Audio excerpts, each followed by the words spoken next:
el nivel primordial antes del nivel primario y que actuaría sobre, sobre todo los determinantes de la salud.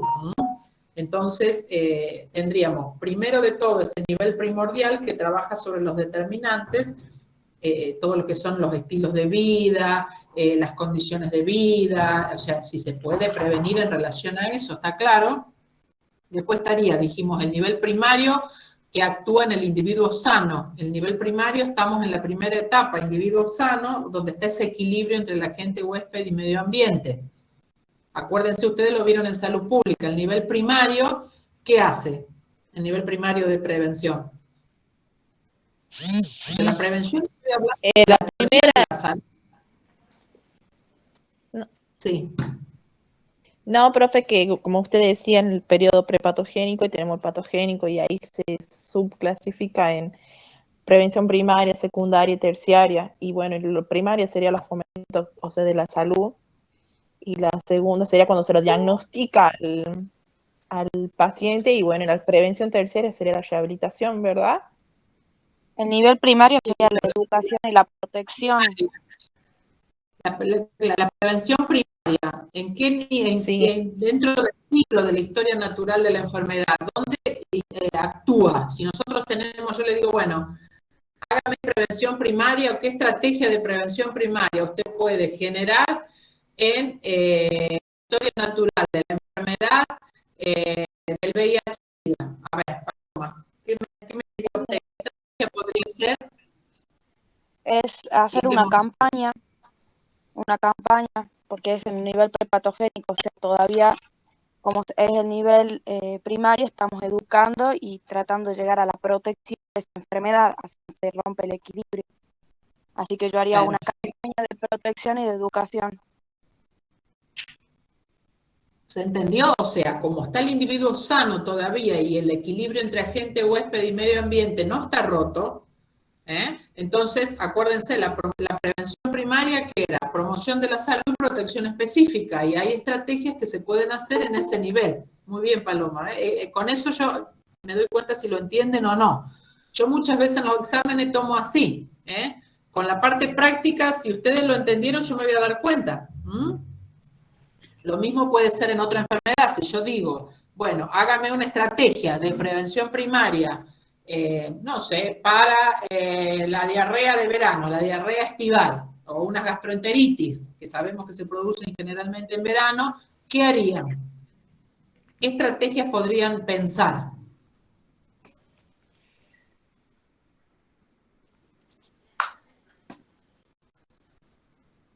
Piensen. Vamos, tírenme ejemplos. Prendan las cámaras si los veo. Después en el examen no los voy a conocer. También se podría hacer una campaña de prevención hablando sobre el tema de comer sano, por ejemplo, que se hidraten más, que coman más frutas que contengan agua, porque bueno, la diarrea lleva una deshidratación o la gastroenteritis se puede causar por ciertos alimentos que se comen en forma excesiva, entonces llegar a una... Más que en forma excesiva, Paloma, está bien lo que está diciendo, pero más que en forma excesiva por alimentos contaminados pueden ser, ¿no es cierto? Entonces, también hay una campaña de educación, pero más orientada a qué, no a la cantidad del alimento o al tipo, sino más que todo a qué del alimento. Claro, los cuidados podría ser que hay que lavar las frutas, que hay que tomar agua potable. En la manera de lavar y cocinar, se debe usar la misma tabla para las verduras como la carne. Perfecto, ¿sí? Perfecto, ¿se entiende? Sí. También puedo hacer talleres para qué, para enseñar a potabilizar el agua en forma domiciliaria. Por ejemplo, si veo que la gente no consume agua potable, puedo tratar de enseñar cómo de una manera casera en la casa pueden aprender a potabilizar el agua para ingerir agua potable. No serán por los virus, profe, de la que se contaminan el tema de la carne, todas esas cosas que agarran la diarrea, la gastroenteritis también. Hay que prever eso. Bien. Generalmente en esta, bien Mariano, generalmente en esta etapa de prevención primaria tiene que ver mucho con esto, con la capacitación, con la concientización, con Con la enseñar promoción. ciertas medidas, con la promoción, también por ahí, o sea, depende obviamente qué evento de salud estoy enfocando. No es lo mismo una campaña que esté haciendo para la gastroenteritis, por supuesto, que para el VIH-Sida. Dar un ejemplo, pero se entiende, o sea, tengo que orientarlo según el nivel que yo estoy haciendo y con la historia natural de la enfermedad.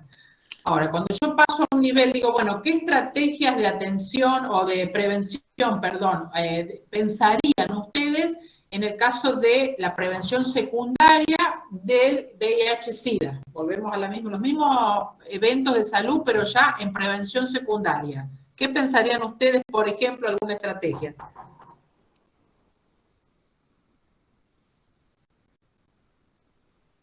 Incentivarlos al tratamiento, profe, porque mucha gente no tiene miedo de tratarse al ser una enfermedad que, bueno, que antes la gente le tenía mucho miedo, ahora por suerte no es normal, pero es más llevadera, entonces a esa que la gente se haga un diagnóstico, un tratamiento, que se cuide, porque al tener la enfermedad del VIH puede contraer otro tipo de enfermedades que lo vulnerabilicen, entonces es eso, es Bien. llevarlos a que O tengan un Creo que aparte diagnóstico y un de tratamiento. eso, lo que dice mi compañera, es más bien Paloma.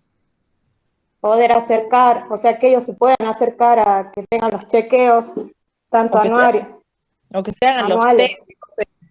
por ejemplo, Bien, que o sea, tengan Claro. ayudar al diagnóstico, Por ayudar a acceder ejemplo, al en lo diagnóstico. que es cerca de la fecha del VIH, se hacen los testeos en las plazas, en los centros, o sea, todo lo que son las postas, los hospitales están capacitados.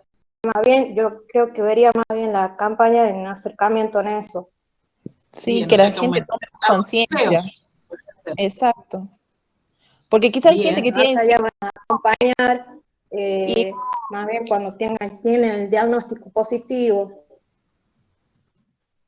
bien, sí, profe, bien. porque hay muchas personas De en caso que tienen contención. signos y síntomas y capaz por miedo no se realizan el test y así evitar, bueno, Y el, usualmente los test te piden ¿cómo se dice? Un permiso, son todos privados, Son y las anónimos, personas o que sea, tienen positivo anónimos no sí. las dan a conocer. se Lo respeta la bueno de eso es que es privacidad. confidencial, eso, todo es confidencial, todo. Y depende de eso, Claro, bueno, si es positiva, tiene su tratamiento, que es gratis para tanto si tiene obra social como las que no tienen obra social.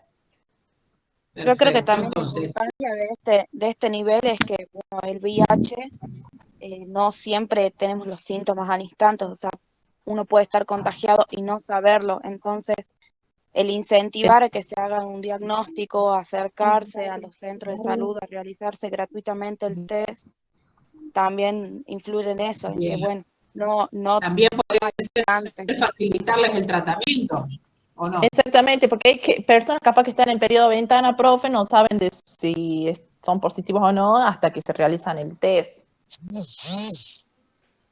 Bien, bien. O sea, se va entendiendo entonces todo lo que es nivel secundario de prevención, tiene que ver con lo que es diagnóstico y tratamiento. Y de ahí todas las medidas que a ustedes se le ocurran, pensando en prevención en esa etapa de la historia natural de la enfermedad.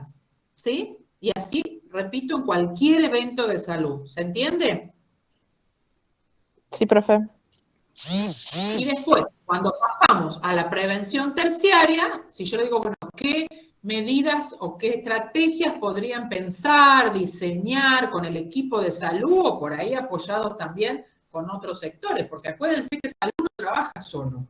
Acuérdense que salud debe trabajar articuladamente, en la mayoría de los casos, con otros sectores, por ejemplo, con desarrollo social, por ejemplo, con la universidad, con lo que es capacitación en cuanto a la universidad, porque la universidad va a ayudar mucho a lo que es la difusión por ahí de determinadas estrategias o facilitar recurso humano que dentro de las instancias de capacitación, dentro de sus prácticas, por ejemplo, aprendan, pero también ayuden a atender a la comunidad, ¿sí? También Salud va a trabajar articuladamente con los ministerios de gobierno, con Economía, que les da el presupuesto para hacer determinadas cosas. O sea, Salud nunca trabaja aisladamente. Debemos tener un enfoque mucho más amplio y global de cómo trabajamos. No somos islas nosotros, acuérdense, los determinantes son muchas veces, dijimos, sociales, culturales, políticos, religiosos, además del personal, ¿sí? Entonces, cuando uno define una estrategia, una política pública en salud, tenemos que tener también una visión mucho más amplia, y en prevención es clave. Cuando yo estoy trabajando sobre prevención, una vez que a mí la epidemiología me dio cómo influyen tales determinantes en tal población con determinado evento, yo tengo que estar pensando, bueno, acuérdense, la epidemiología me pone luz sobre algo para que yo defina estrategias y actúe, no para dejarlo como está. Entonces, si yo digo, bueno, prevención terciaria, ¿qué puedo hacer? La prevención terciaria dijimos que es el último nivel de prevención y trabaja sobre qué parte de la historia natural de la enfermedad. Sobre la Rehabilitación, profe. Sobre la rehabilitación. Acuérdense porque la historia natural de la enfermedad, cuando cursa ya y termina, puede, dijimos, terminar de tres maneras. ¿Cuáles eran? Rehabilitación en la muerte y la otra no me acuerdo. Y Secuelas. quedar con todo crónico. Sí. La muerte es una, la otra es que se cura, ¿sí? O muere, o se cura la persona, o queda con alguna discapacidad, con alguna limitación, con alguna incapacidad, ¿sí? Es ahí, en ese pedacito, en esa incapacidad, en esa limitación, en esa discapacidad que actúa la prevención terciaria. Entonces yo voy a trabajar sobre este individuo secuelado, por llamarlo de alguna manera. Sí. Y, por ejemplo, ahí voy a definir alguna estrategia de prevención sobre ese nivel, sobre esa etapa de la historia natural de la enfermedad. Por ejemplo, a ver, piensen, estrategia. También es importante aquí en este nivel el control y el seguimiento de la enfermedad, ¿no, profe? Sí. Por ejemplo, el COVID, profe, después de las personas que estaban contagiadas. Sí. Que se le hace un seguimiento. ¿Qué estrategia Quedaron con alguna el COVID? A ver. Que les hacen un seguimiento y para saber si control, con el COVID. Llamados chequeos post-COVID. Exactamente. Lo que es Entonces, por ejemplo, por los temas de secuelas. Exacto. Entonces digo, bueno, tengo tantas personas, en la epidemiología que tengo tantas personas que se han curado o han finalizado la etapa, están de alta epidemiológica, están de alta clínica también, pero yo tengo que tener, por ejemplo, un listado determinado por edad, por sexo, quiénes son, y tratar de hacer, por ejemplo, que vengan, que vuelvan al sistema de salud cada mes a hacer un control y un chequeo, o radiografías de tórax cada 6 meses a ver cómo evolucionan, ¿se entiende? Entonces, estoy trabajando ya con un individuo que está en la última parte de su historia natural de la enfermedad. Y estoy trabajando sobre prevención. ¿Se entiende? Sí, profe. Bien. Bueno, listo con eso. ¿Está claro, Paloma, ya?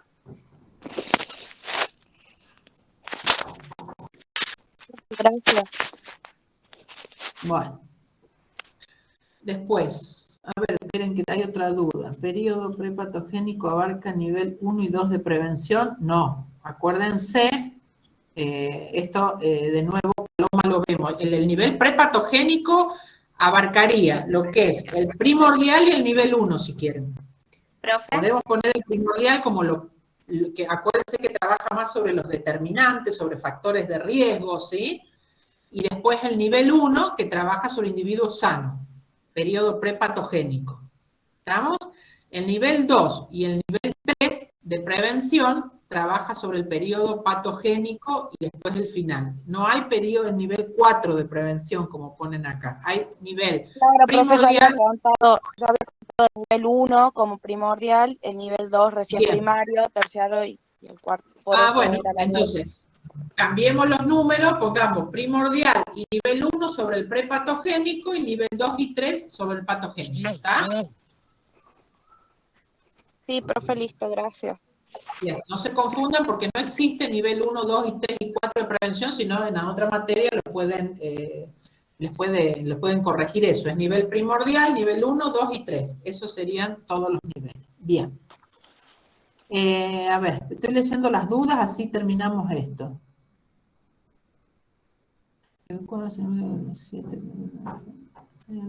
Maibe.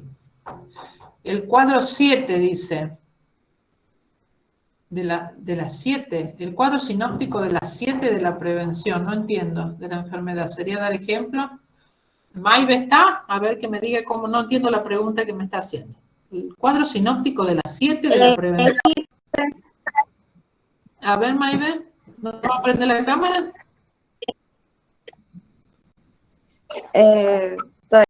Bueno, No les gusta que las miren, ¿no? Ahí está. el cuadro hipnótico, profe, de las 7 de la enfermedad sería, yo hice uno que no sé si es que se lo voy a poder mostrar acá con el celu, que se lo explico. Puse qué es, bueno, puse un breve concepto y de ahí empecé a sacar flechita con ejemplos, digamos. No sé si es que sería algo así o más simple. ¿Cómo les dice la consigna? Yo no la tengo abierta acá. ¿Cómo les dice? ¿La tienen ahí ustedes? Sí, profe. Sí, explica qué es prevención de la enfermedad, realiza un cuadro sinóptico donde se observa cómo se relaciona la historia natural de la enfermedad con los diferentes niveles de prevención de la enfermedad. Bueno, es realizar, es más o menos lo que hablamos recién, en un cuadrito, cómo ustedes podrían trabajar con estos niveles de prevención de acuerdo a la enfermedad, hasta pueden citar un ejemplo como yo les di recién, ¿sí? Decir, bueno, en este nivel, en este periodo prepatogénico podemos actuar con el nivel primordial haciendo que abarca trabajar sobre los determinantes, por ejemplo, así, o sea, más o menos lo que estuvimos hablando, en un cuadrito, ese cuadrito, flechita, lo van armando ustedes. Bien, yo les doy la creatividad. Dar ejemplos. Si lo plantean con ejemplo, más completo, porque ahí me doy cuenta si lo entienden, ¿me entienden? Porque si ustedes, si no me pueden replicar la teoría, va a estar bien. Si ustedes me ponen el periodo prepatogénico, nivel 1, nivel primordial y nivel 1 de prevención. Y está bien. Pero eso está bien, va a estar correcto, es teoría. A mí me encantaría que aparte de eso, si pueden citar un ejemplo, yo ahí me doy cuenta si ustedes lo entendieron. A mí me interesa que ustedes lo entiendan. Porque copiar y pegar, la verdad que lo podemos hacer todo y es fácil. Yo lo que pretendo, si ustedes lo logran entender, como hicimos un ejemplo práctico ahora, ven, es rápido. Así que si logran hacerlo y plantear siempre con ejemplos, toda esta etapa de determinantes de la salud, de niveles de prevención, está buenísimo. Anímense a equivocarse. Gracias. Este es el momento para que ustedes se equivoquen y se saquen las dudas. Acuérdense que yo les dije, yo las guías ni a poner nota, ni los voy a desaprobar y decir esto está mal y no va a promocionar ni va a aprobar. Acuérdense, las guías sí me interesa que las hagan y las suban. ¿Sí? Bien, profe. Si se equivocan, no, perfecto, porque ahí estamos para corregir y para charlar todo esto, ¿está? Y más que todos los videos es como que explican un poco cómo realizar cada punto también. Yo trato de subirles Profe, video como que más ¿no la detallado enfermedad posible, ¿sí? estamos poniendo los niveles o podemos dar ejemplos de distintas enfermedades para cada nivel? Pueden hacer de distinta enfermedad, o si quieren hacer una es como mejor porque uno ve la hilación en una como ante un mismo evento, yo cambio la estrategia según el nivel que esté, porque cada nivel ya se orienta a determinado periodo de la historia natural de la enfermedad, entonces está bueno, vieron cómo hicimos VIH y SIDA, cómo cambio, si estoy en el nivel primario, qué estrategia puedo hacer y cómo la voy cambiando o la voy siguiendo a la misma, pero le voy poniendo otro complemento porque ya estoy en otra etapa de la enfermedad. Bien, profe. Ahí en el punto 6 pedía 3 ejemplos de enfermedades o eventos de salud y había que explicar, profe, los periodos de la enfermedad. Bien, bien. Bueno. En el punto 7 también agregamos otro. Si quieren, háganlo. Si no, no hay problema. Igual va a estar bien. Si ustedes ya lo entendieron con esto, no hay drama. Si ustedes ya lo entendieron para poder desarrollarlo ustedes mentalmente y entender la materia y entender cómo se relaciona, está. Si quieren desarrollarlo, perfecto. Y si no, bueno, con que me pongan la teoría también está bien, ¿no?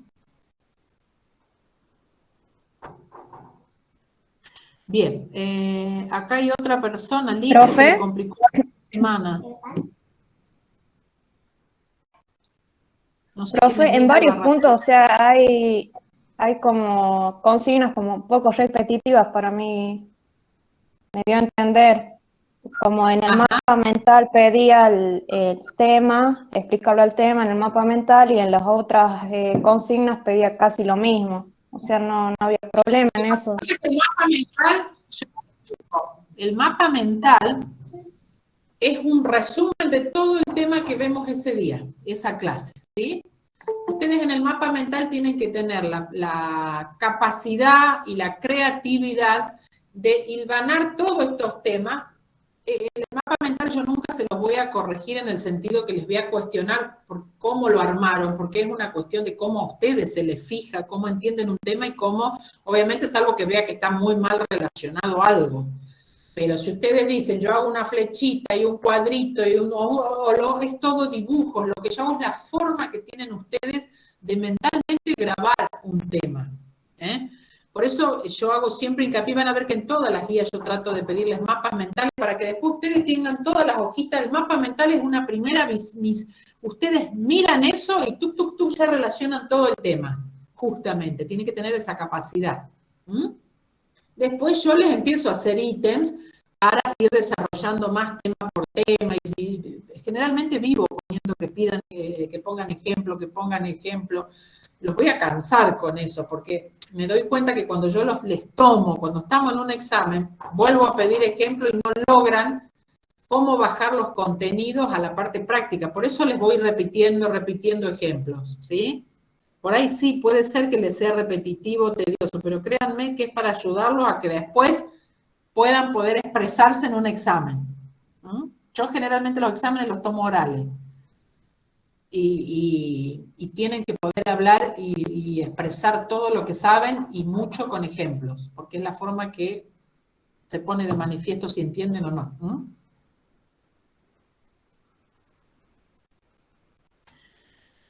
Bien. ¿Alguna otra duda de lo pasado, de la clase pasada? ¿No? Bueno. Vamos a ver un poquito ahora la cadena de infección. ¿Pudieron ver algo de eso? ¿Pudieron leer o nada? Sean honestos y díganme para saber con qué caudal cuento. Yo no leí, profe. Bien, gracias. Yo menos, profe.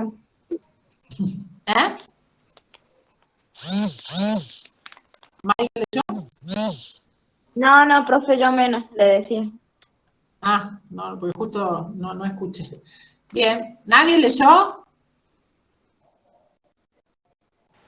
Yo menos, profe, no puedo leer nada. Bueno. ¿Ana? ¿Romero? No. Bien. ¿Ana Astorga? ¿No leyó? Me acuerdo algo. Ajá, bueno. Tengo únicamente, para que ustedes se vean, no sé si tengo, ya les voy a mostrar.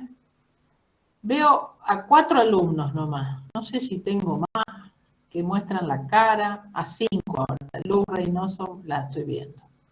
Profe, disculpe, mi cámara está prendida, pero tiene justo el roto. Entonces se va, se pone oscura, vuelve, se va y vuelve, pero está encendida. Sí, la veo media negra ahí. Bueno, la idea es que nos conozcamos y nos veamos, ¿no? Porque es feo hablar. Profe, le hago una consulta. Sí.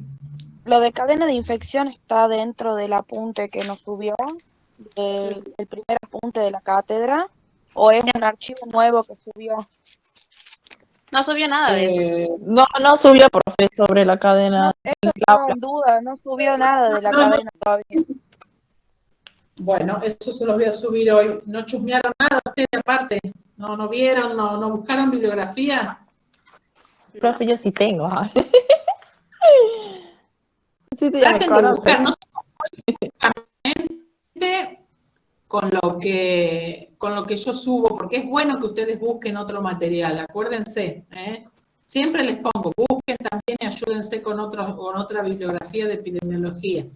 Esto es re viejo, la cadena de infección, o sea que van a encontrar montones. Yo hoy ya se los voy a subir para que lo tengan, pero tienen que buscar.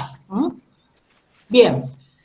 Yo me voy a ir guiando por lo que tienen ustedes, que les voy a subir hoy del apunte, para que cuando ustedes lo vean, se estén ya familiarizados con cómo lo fuimos, el seguimiento que hemos hecho, ¿sí?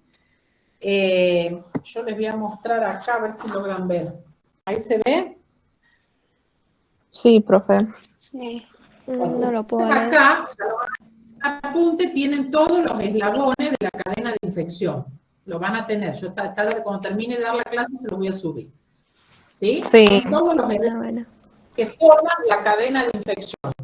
O sea que son eslabones para identificar los puntos principales, profe, de la secuencia, o sea, para la interacción entre la gente, el huésped y el medio ambiente. No le escuché la primera parte. ¿Qué dijo? Profe, o sea que la cadena epidemiológica es un esquema que busca ordenar los eslabones que identifican los puntos principales de la secuencia continua, o sea, de la interacción entre la gente, el huésped y el medio ambiente. Claro, o sea, a ver, ustedes van a tener el concepto que se le denomina cadena epidemiológica o cadena de infección. Esto se da para las enfermedades transmisibles, ¿está claro? No para las enfermedades crónicas. Por eso se llama cadena de infección. Es para las enfermedades transmisibles, ¿sí? Sí. Es como eso que, como les decía las compañeras, es como un esquema, lo que yo les mostré, es un esquema como para ordenar cuál es la secuencia que se produce en la interacción de este agente huésped y medio ambiente. ¿Se acuerdan que dijimos en el periodo prepatogénico, este triángulo que teníamos estaba en equilibrio, agente, huésped y medio ambiente, ¿sí? Entonces, la cadena de infección lo que hace es mostrar la secuencia que va siguiendo esta interacción cuando se produce una infección. Y son 6 eslabones, como es una cadena, se ha puesto el nombre de eslabones. Y esos eslabones son, el primer eslabón, esto tiene un orden, no puedo empezar salteado, entonces cuando ustedes lo vean, respeten el orden. El primer eslabón es el agente causal. Sí. Vamos a ver qué es el agente causal. Pero el primer eslabón es el agente causal. A esto le sigue el reservorio. Después la puerta de salida del agente. La puerta de salida del agente. Después le sigue el modo de transmisión de ese agente. La puerta de entrada del agente. La puerta de entrada al nuevo huésped. Y la susceptibilidad del huésped. El huésped susceptible, no susceptibilidad del huésped. Huésped susceptible. Sí. ¿Sí? No es lo mismo. ¿Está? Entonces, después sí podemos hablar qué tipo de susceptibilidad tiene ese huésped, pero el eslabón es el huésped susceptible. Entonces, esos son, ¿les quedó claro? Los 6 eslabones. En teoría sería cómo la infección va avanzando, o sea, cómo entra la infección a la gente, cómo se reserva, después cómo se muestra la infección, la transmisión y después la entrada al huésped que sigue a través de la transmisión. O sea, eso sería la cadena. Todo el proceso. Exacto. El proceso de todo infección el proceso dentro de la persona. Claro, hasta que termina dentro de ese huésped y ahí, ¡pum!, se produce la infección. Cómo toda esta secuencia que se va produciendo. Cuando veamos todos los eslabones, después lo van a poder internalizar mejor. Fíjense, ustedes tienen en el apunte, van a tener la definición de qué es un agente causal. Les aclaro, estudien cuando tengan el examen, pero desde el comienzo les voy diciendo, estudien toda la definición, porque si no siempre me dicen, es el que produce la enfermedad. Ahí se acabó la definición de ustedes. Y la definición, el concepto de agente causal es mucho más amplio. Ustedes lo van a tener ahí. Se lo leo textual para que lo entiendan. Dice, agente. Es un factor que puede ser un microorganismo, se lo estoy leyendo textual, ¿eh? Es un factor que puede ser un microorganismo, sustancia química o forma de radiación cuya presencia excesiva o relativa ausencia es esencial para la ocurrencia de una enfermedad. Ese es el concepto que tienen que tener de un agente. Microorganismo es todo microorganismo, ser vivo. Cuando hablo de microorganismo, es un ser vivo. Sustancia no viva, es decir, sustancia química o reactiva, cuya presencia excesiva o ausencia es esencial para la producción de una enfermedad. Acuérdense, cuando vimos la clase pasada, el modelo de causas componentes de la enfermedad, dijimos que el agente causal era ¿qué? Una condición ¿qué? Para que se produzca la enfermedad. ¿Qué dijimos? ¿Era una condición? ¿No lo machetearon? Era una condición necesaria. Explicamos el modelo de causas componentes. Era una condición necesaria. Yo puedo reunir como huésped todas las otras condiciones. Por ejemplo, haber estado expuesto al riesgo, estar desnutrido, o sea, ser más susceptible para enfermarme. Pero si no está el agente causal, no me voy a enfermar. ¿Está claro? O sea, el agente causal es una condición necesaria para que se produzca la enfermedad. Ahora, les hago una pregunta con lo que explicamos en la clase pasada. ¿Es una condición suficiente? Preguntas de examen. ¿Es una condición suficiente que esté presente el agente causal para que se produzca una enfermedad? Sí, profe. Sí, profe, lo primero para poder tener una definición. Necesario, y después de haber otros 5 de esos 10 componentes, la persona ya podía tener la enfermedad. No le escuché del todo a Karen. ¿Es suficiente o no, Karen? Sí, porque usted dijo que la enfermedad podía tener 10 componentes, pero sí o sí necesitaba el que era necesario, que es el agente infeccioso, y después podría, con otras 4 más, ya la persona podría tener la enfermedad. Con otros 4 componentes más, la persona podría tener la enfermedad. Bien, esto de 4, 10, 1, 2 es un ejemplo, ¿no? No es que toda enfermedad tiene 10. Es un ejemplo por las 10. Ahora, no es suficiente, no se confundan. Sí es necesario, pero no es suficiente. ¿Está? Claro,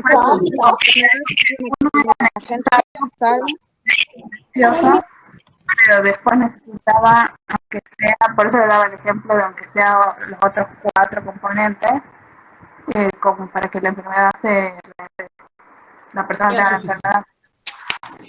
Bien.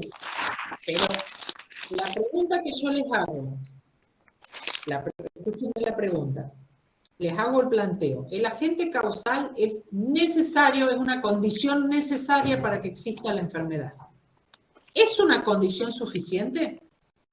No. No, muy bien, no.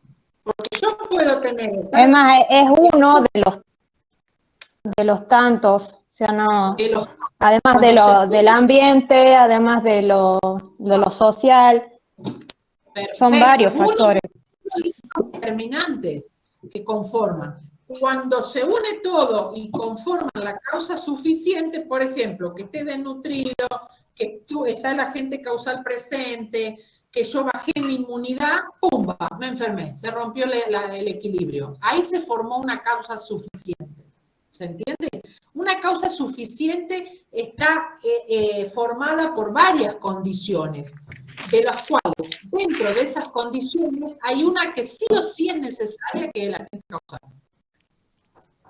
Pero la sola presencia del agente causal no hace que yo me enferme. ¿Está claro eso? Sí. Bien. Sí, profe. Entonces, dijimos, ahora nos centramos, concéntrense únicamente en agente causal. Agente causal, dijimos, es todo, cualquier presencia de microorganismo, de sustancia química, de forma de radiación, que por la sola presencia, ausencia o excesiva presencia, puede producir la ocurrencia de una enfermedad. Ustedes van a ver que los agentes se pueden clasificar en biológicos y no biológicos. El agente causal porque causa enfermedad, está claro, de ahí el nombre, agente causal o agente patogénico. Sí. El agente puede ser biológico o no biológico. Biológico es porque tiene vida. Porque tiene vida. No biológico no tiene vida. Primera gran clasificación de agente causal. Dentro de los agentes causales biológicos que tienen vida, vamos a tener todo lo que son virus, bacterias, hongos, parásitos. Todo microorganismo exactamente que tiene vida. ¿Sí? Por ejemplo, el virus del COVID. ¿Tá? Por ejemplo, la bacteria de la TBC. Por ejemplo, el virus de la inmunodeficiencia. Por ejemplo, los hongos, los ácaros, parásitos, ¿se entiende? Son todos microorganismos que puedan causar algún tipo de enfermedad o infección. Bien. Ahora, agente causal no biológico, se los dice la palabra, no tiene vida. Dentro de los no biológicos, los vamos a clasificar físicos y químicos.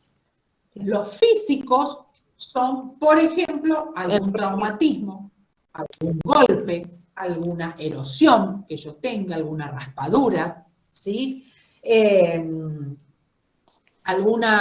Por ejemplo, alguna radiación solar, que yo me expongo al sol y me quemo, ¿sí? También puede ser un accidente, o sea, voy y me choco, un traumatismo, y hace que eso actúe de agente causal de algún evento de salud, ¿se entiende? Por ejemplo, los decibeles de la música, decibeles altos de la música, ruidos altos que pueden hacer agente causal, porque pueden producir algún tipo de enfermedad o evento, en este caso, por ahí a través auditivo, o por ahí a nivel mental, una persona autista que ante fuertes sonidos se altere su salud mental, ¿se entiende? O sea, son agentes físicos que no tienen vida y que producen enfermedad. Y también tenemos los no biológicos químicos. Pueden ser los fármacos, todo insecticida. Por ejemplo, claro, puede ser agente causal de enfermedad, algún fármaco que yo esté tomando, por ejemplo, que ingiera algún pesticida, sin querer, obviamente, o que penetre por la piel, algún pesticida, algún contaminante, algún producto químico. La contaminación puede actuar de agente causal, por ejemplo, los desechos industriales, que son químicos, por ejemplo, que contamine una corriente de agua que después ingiera la población, ¿se entiende? O sea, son agentes causales químicos. Por ejemplo, alguna erosión del aire, por ejemplo, algún pesticida, o cuando hacen esas fumigaciones y yo inhalo ese aire, me produce algún proceso asmático, alérgico, es algo químico que ingresa a mi vía aérea. Entonces, repito, tenemos agentes causales biológicos y no biológicos. Dentro de los biológicos, se lo dice la palabra, vida, tienen vida. Virus, bacterias, hongos, parásitos, ¿sí? Todos los microorganismos. Y dentro de los no biológicos, ¿cuáles son? Aquellos que no tienen vida. Y los puedo subclasificar en físicos o químicos. ¿Sí? ¿Está claro? Sí, profe. Bien. Profe, le hago una consulta. Siempre Sí. se sabe de dónde viene el agente causal, o sea, siempre se puede determinar si es biológico o no biológico. Cuando ya sabemos que la persona está enferma, podemos determinar si es biológico o no biológico, o puede ser alguna vez que no se pueda determinar. Por ejemplo, una fístula con pérdida de líquido cefalorraquídeo, pero los médicos no pueden especificar si fue no biológico a través de algún golpe de chica o algún traumatismo, o si es algo biológico, que se causó a través de algún virus que entró en el cerebro o a través de la nariz. Bueno, recuerden que esta cadena de infección da fundamento y teoría a las enfermedades transmisibles. Sí. ¿Sí? Una fístula no es una enfermedad transmisible. Yo puedo sí buscar la causa, obviamente, o tratar de indagar o analizar o estudiar cuál fue la causa. Pero una fístula no es una enfermedad transmisible, ¿está? Directamente no se aplica la cadena de infección. Claro, No se la cadena de o sea que el concepto de agente causal, que se divide en biológico y no biológico, es solo cuando está aplicado a la cadena de infección. A las enfermedades transmisibles. Transmisibles, ¿Sí? claro. Por supuesto, como estamos tan, o sea, si bien, como dijimos en la primera clase, si bien existen las enfermedades transmisibles todavía, porque continuamente estamos ante enfermedades producidas por agentes físicos, químicos o biológicos, tenemos que analizar también el amplio espectro que son las enfermedades crónicas. O sea que, digamos, si bien no es que va a respetar todos estos eslabones, yo siempre voy a buscar cuál fue la causa de la ciencia siempre busca en la historia natural de la enfermedad, cuál es la causa de las enfermedades crónicas, de determinadas enfermedades crónicas, del evento que esté estudiando, y si bien no va a haber un reservorio, como vamos a ver en una enfermedad transmisible, sí hay alguna causa, que no necesariamente es un agente así causal que produce la infección. ¿Está claro lo que quiero oír? Sí. Sí, profe. ¿Sí? Los 6 eslabones que vamos a ver ahora aplica rigurosamente este orden de los 6 eslabones para enfermedades transmisibles. Bien. Ustedes van a ver después, cuando yo les suba el apunte, ciertas características que le habla del agente causal, cuando lean el texto, la teoría, ¿sí? Una de las características que hay que tener en cuenta en los agentes causales, depende si es biológico o no biológico, es el tamaño. La ciencia estudia el tamaño, la forma, ¿sí? Que son características que permiten clasificar los distintos agentes. Cuando se estudian los virus, cuando se estudian las bacterias y todo, se van estudiando todas estas características. Sepan que eso se sabe, se lo investiga siempre.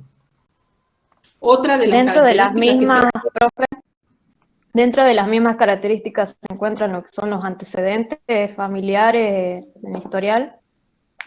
No. ¿O no? No, el agente causal, acuérdense, es aquel microorganismo, sustancia, que produce la enfermedad. Yo no estoy viendo la historia del paciente atrás. ¿Sí?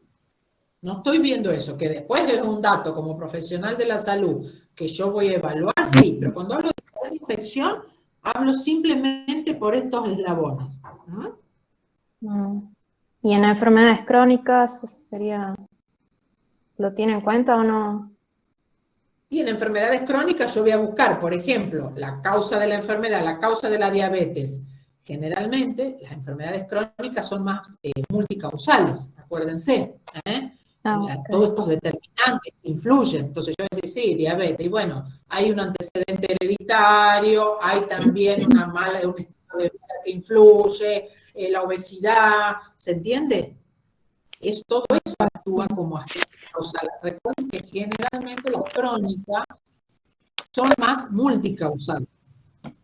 En cambio, en una enfermedad transmisible, tiene que ver generalmente esto que hablamos recién. Sí o sí hubo algún agente causal como una condición necesaria, unido a otras condiciones que hacen que sea suficiente después para producir la enfermedad, ¿no?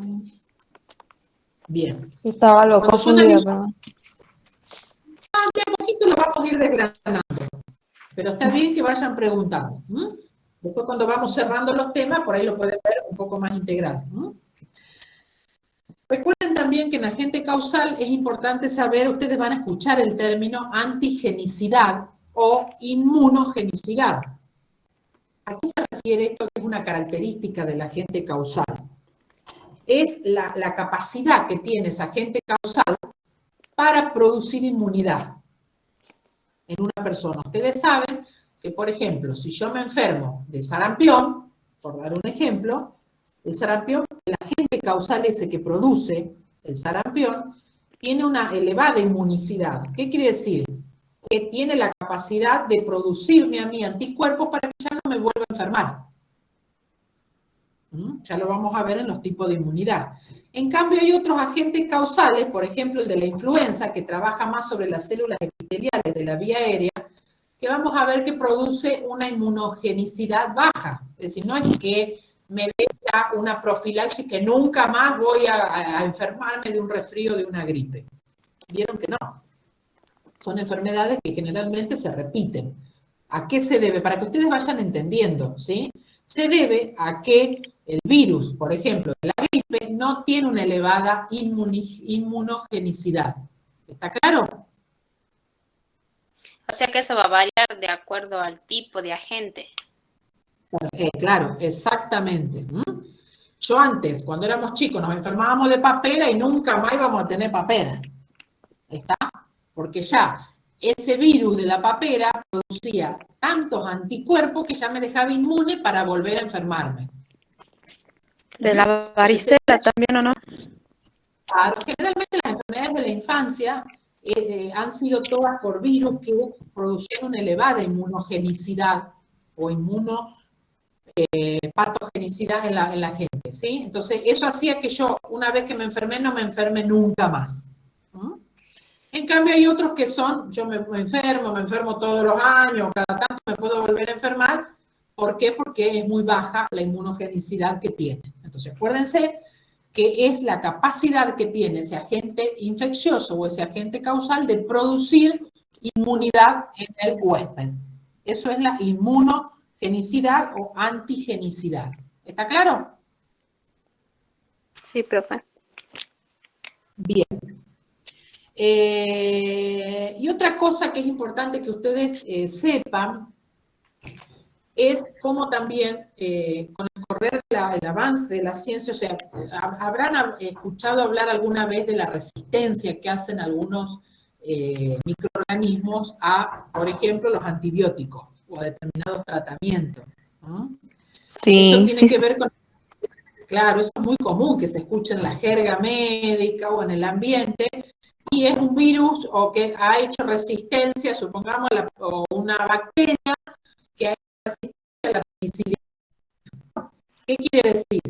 Que en un primera instancia esa bacteria que producía determinada enfermedad, por ejemplo el gonococo, que es una que se ha estudiado mucho, antes se la trataba con la sulfamida o con la penicilina, pero se la trató tanto al principio con ese tipo de antibióticos que al cabo de un tiempo y obligó a otro tipo de tratamiento que sea efectivo. Entonces, eso se llama mucho la resistencia que hacen a veces los microorganismos a los tratamientos que obliga al sistema de salud o a la ciencia a buscar otras alternativas terapéuticas. Eso tiene que ver entonces con la vulnerabilidad que presenta este agente al ambiente. Esto también lo podemos relacionar un poquito con el virus del COVID. Vieron que como que va mutando. ¿Por qué? Porque se va adaptando. Lo atacamos con una cosa y el tipo se adapta porque quiere sobrevivir. ¿Sí? Entonces muta y cambia a otra forma y sigue sobreviviendo. Hay que buscar un tratamiento. Se buscó, bueno, la vacuna hizo un tipo de resistencia, se mutó, listo, hay que buscar otra cosa. O sea, tiene que ver con eso, con la vulnerabilidad que pueda tener este agente para ir adaptándose al medio ambiente que se le va ofreciendo. ¿Está claro? Sí. Sí, profe. Bien. Después, en la cadena de infección, vamos a hablar de lo que se denomina el reservorio, ¿sí? Es el segundo eslabón que ustedes van a tener. Cuando yo hablo de reservorio, el reservorio, no sé si sintieron alguna vez este término, el reservorio es ese hábitat que tiene el agente causal donde se puede desarrollar, multiplicarse, donde puede sobrevivir. Es un hábitat que puede ser el mismo, por ejemplo, el medio ambiente, el agua, la tierra, el aire, o también a veces los animales o el ser humano pueden actuar de reservorio. A veces nosotros como seres humanos somos reservorio de los agentes infecciosos. Entonces, cuando yo hablo de reservorio, hablo de eso, del hábitat natural que tiene un agente infeccioso en el cual, en ese hábitat, en ese lugar, en ese espacio, en ese ambiente, se puede desarrollar, multiplicar y puede sobrevivir.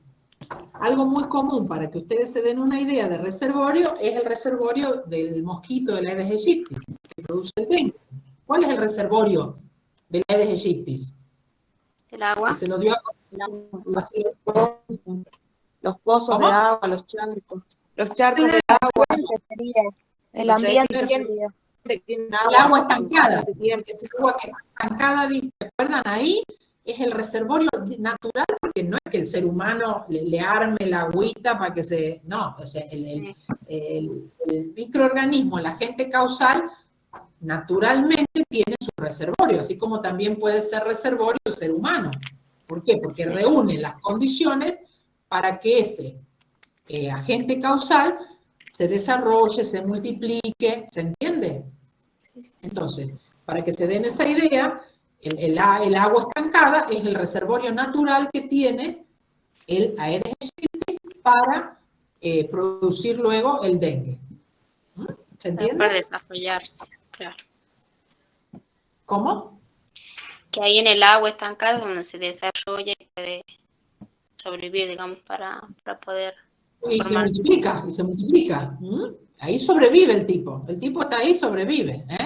Si yo elimino el agua estancada, ¿qué estoy eliminando? Estoy actuando ¿sobre qué? Sobre el reservorio del animal. Y a ustedes claro, y a ustedes les parece que si yo hago, por ejemplo, se me está ocurriendo una campaña de prevención, como se hace, de descacharrizar todo lo que son ir a los barrios, a las casas y que saquen los cacharros con agua. ¿Esa no es una medida de prevención? Sí. Claro, es una medida de prevención. ¿Y qué dirían ustedes? ¿Que es una prevención primaria, secundaria? ¿Qué piensan ustedes? sería primaria porque está tratando de enseñar a cómo evitar que se siga propagando el animalito. Claro, entonces estaríamos en un nivel primario, podemos decir, primer nivel. Sí, claro. Trabajo sobre promoción y protección específica. Es protección específica porque, ¿saben eso? Porque es sobre un determinado evento, sobre el dengue. Por eso se dice protección específica, las medidas. No estoy haciendo una prevención general ahí, no. Es promoción y protección específica para el dengue, ¿se entiende? Sí. Entonces, por eso es importante, cuando yo analizo la historia natural de la enfermedad, todo esto está descrito en la historia natural de la enfermedad. Cuando yo veo dengue, historia natural de la enfermedad del dengue, está todo escrito. Entonces yo sé, mira, el reservorio del dengue, uno de los principales reservorios de la Aedes aegypti, que es el vector que produce el dengue, es el agua estancada. Es importante saberlo, porque yo puedo definir estrategias de salud para una medida de prevención sobre el agua estancada. ¿Cómo evitar eso? No, tengo que el reservorio por ejemplo, de la rabia es el perro o el animal que esté contagiado. Bueno, tengo que hacer alguna estrategia de prevención sobre los perros, por ejemplo, para evitar que se vaya transmitiendo la rabia. O sea que a mí me sirve saber cuál es el reservorio de los agentes causales porque me permiten por ahí actuar sobre esos reservorios para cortar esta cadena de infección. ¿Se entiende? Sí. Porque es importante conocer los reservorios. Ustedes van a tener ahí en el libro, en el apunte, distintos tipos. O sea, podemos tener los reservorios, repito, que puede ser un animal, puede ser un ser humano como reservorio, puede ser el suelo, puede ser el agua, puede ser alguna planta, algún vegetal, ¿sí? O sea, los reservorios son variadísimos. Depende qué agente causal estemos hablando, generalmente qué agente de infección, y ahí vamos a ver qué reservorio es. En el caso del ser humano, es cuando el mismo ser humano es reservorio, y está bueno saberlo si es el ser humano, porque cuando yo voy a hacer alguna medida de prevención sobre el ser humano, que además, por ejemplo, está enfermo de esa enfermedad, y sé que también es reservorio, estoy impactando sobre dos niveles en la cadena de infección, sobre el enfermo y sobre el reservorio. Entonces ya estoy combatiendo de entrada dos eslabones. ¿Se entiende por qué por ahí es importante saber si el ser humano actúa de reservorio de determinadas enfermedades?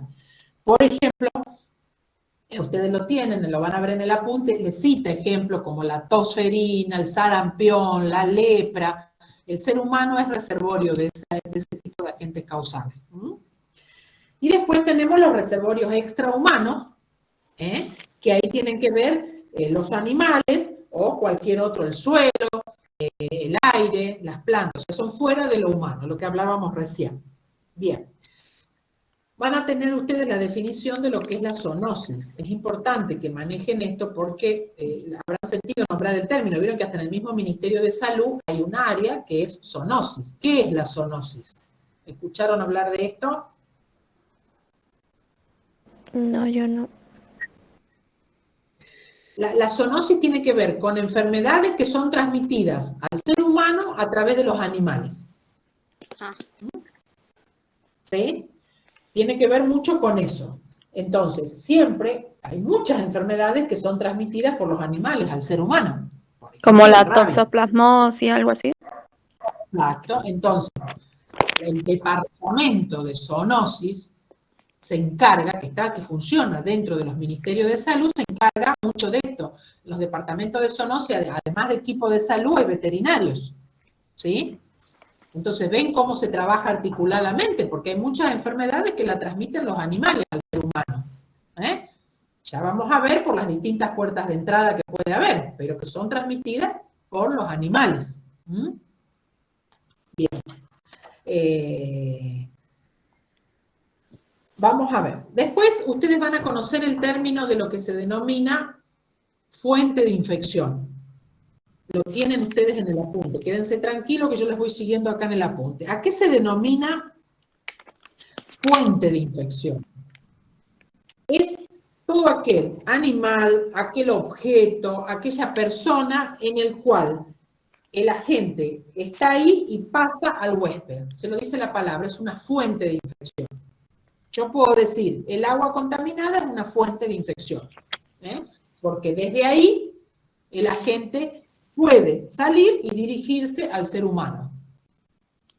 Por supuesto que no es que sale solito. Si yo tomo esa agua contaminada, me contagio, ¿tá?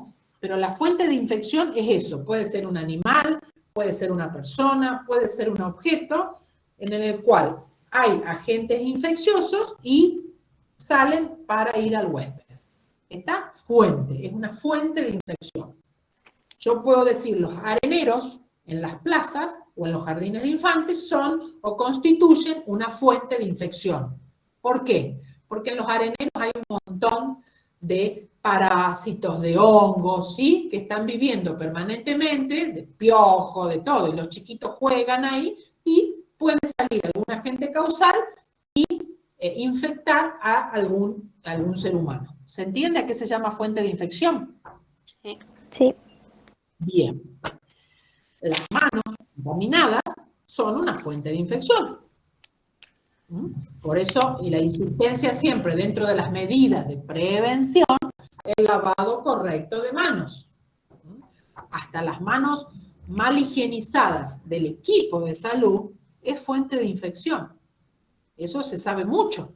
Hubo estudios hechos, hay permanentemente estudios de cómo se produce la contaminación, por ejemplo, de estafilococo en las mismas terapias intensivas. ¿Por qué? Porque el personal de salud a veces tocamos un paciente, no nos lavamos bien las manos como se debe, con la técnica de lavado, no nos ponemos guantes, tocamos otro paciente, subestimamos la importancia del lavado de manos y nosotros a veces como equipo de salud somos fuente de infección para transmitir enfermedades entre un paciente y otro, por ejemplo. O sea, ven que yo permanentemente les voy dando ejemplos, o sea que vayan registrando y relacionándolo a todo lo que vamos aplicando, ¿sí? Bien.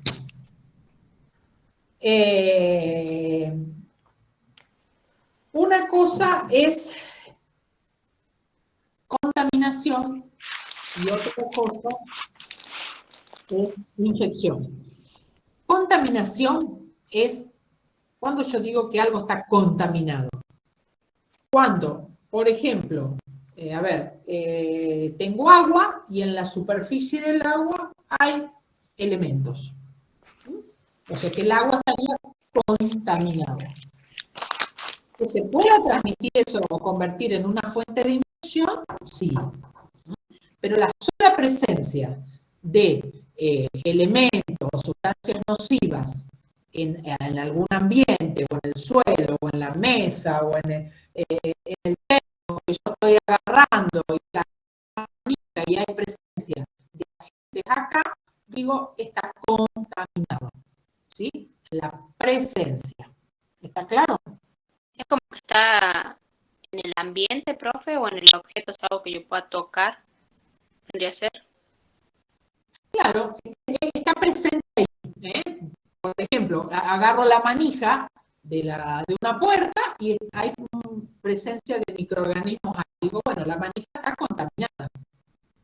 ¿Se entiende? Porque está en sola presencia de sustancias ahí, eso ya puedo hablar de contaminación. Como por ejemplo, profe, que había que desinfectar todo por el tema de COVID, porque si agarrábamos algo, podía estar el virus allí. Bien. Una fuente de contaminación puede transformarse en una fuente de infección. ¿O no? ¿Está claro? Sí. ¿Entienden la diferencia? O sea, la sola presencia de elementos o de sustancias en algún objeto, en algún ambiente, puedo hablar de contaminación por la presencia misma que esté ahí. Ahora, si eso a mí me llega a producir alguna infección, ahí estoy hablando ya de una fuente de infección. ¿Está claro? Sí, profe. Bien. Después ustedes van a encontrar lo que se define como portador. Y eso tiene que ver mucho cuando hablamos un poquito, o sea, cuando una persona está ya infectada, cuando está infectada, ¿qué hablamos? ¿Que está sana o enferma? Está enferma. Enferma, ya se rompió el equilibrio. ¿Sí? Ahora, yo puedo saber o no que estoy enferma. Pero estoy enferma porque el equilibrio ya se rompió y el agente ya entró. Entonces, ahí vamos a ver que yo puedo hablar de portador. Y ahí podemos tener, aquí ustedes lo van a encontrar que tienen la definición, se lo leo textual para que lo lean después ustedes. Portador es aquel individuo o animal infectado, ojo, que alberga ese agente infeccioso, porque ese agente infeccioso ya entró, por eso soy portador, entonces, que alberga un agente infeccioso específico de una determinada enfermedad, ¿sí? Y que no presenta signos y síntomas, pero sí constituye una fuente potencial de infección. ¿Se entiende? O sea, una persona es portadora cuando ya tiene la presencia del agente infeccioso, pero no presenta todavía signos y síntomas de la enfermedad. Y sí puedo ser una fuente de infección para el otro. O sea, ¿qué significa eso? Puedo contagiar. Yo cuando soy portador puedo contagiar tranquilamente. Hay muchísimas enfermedades que se transmiten o se contagian cuando el paciente está en este estado de portador. Como el COVID. Como el COVID, exactamente. Yo ya tengo el agente infeccioso, no lo sé, porque no presento signos y síntomas, y contagio. Por eso es importante conocer los periodos de incubación de las enfermedades, que se lo va en la historia natural de cada enfermedad, se lo determina. Desde que el agente infeccioso entró, se puede incubar tantos días, y a partir de ahí aparecen signos y síntomas. O desde que estuvo expuesto al agente causal, hay tantos días de incubación. Entonces, uno dice, bueno, la verdad que estuve con alguien, por ejemplo, el COVID, como dijo la compañera, y estuve en contacto estrecho con alguien positivo hace 3 días. Estoy todavía dentro del periodo de incubación. Entonces, espero decir, bueno, el periodo de incubación, como sé que puede ser una semana, en esa semana trato de no estar con nadie o trato de estar atento a ver si aparece algún signo y síntoma. ¿Está claro? Entonces, por un lado está el periodo de incubación y por otro lado está el estado de portador. ¿Cuál es la diferencia? El estado de portador, yo ya estoy contagiado, yo ya estoy infectado, yo ya soy portador, se lo dice la palabra del agente causal. ¿Sí?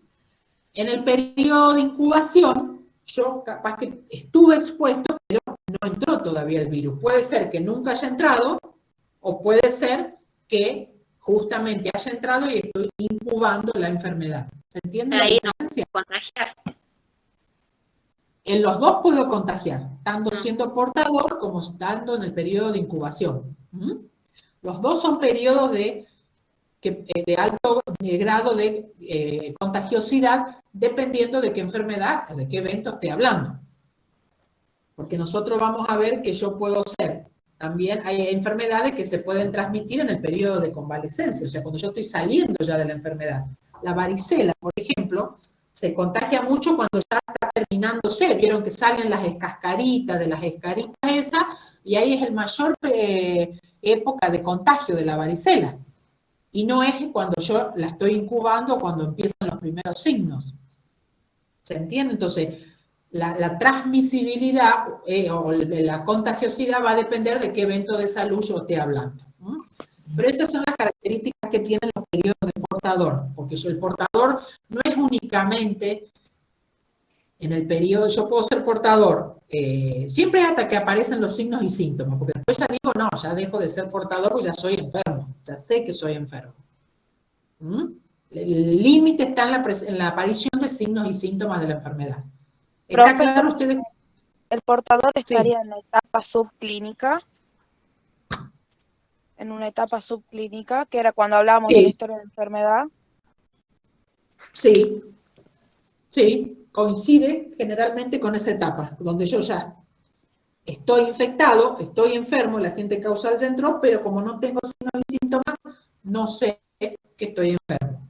Generalmente es lo que se llama el portador asintomático, porque no tiene signos y síntomas. Etapa subclínica, ¿se entiende? Sí, profe. Sí. Bien. Ustedes van a tener ejemplos, también tienen lo que aparece la definición en el periodo de incubación. Después tienen otra diferencia con el periodo de latencia, periodo de incubación y periodo de latencia. La bibliografía lo define al periodo de latencia como el intervalo de tiempo en el que desde que se produce la infección hasta que yo me vuelvo infeccioso, o sea, que una persona se vuelve infecciosa, que no necesariamente coincide, ojo, con el periodo de incubación.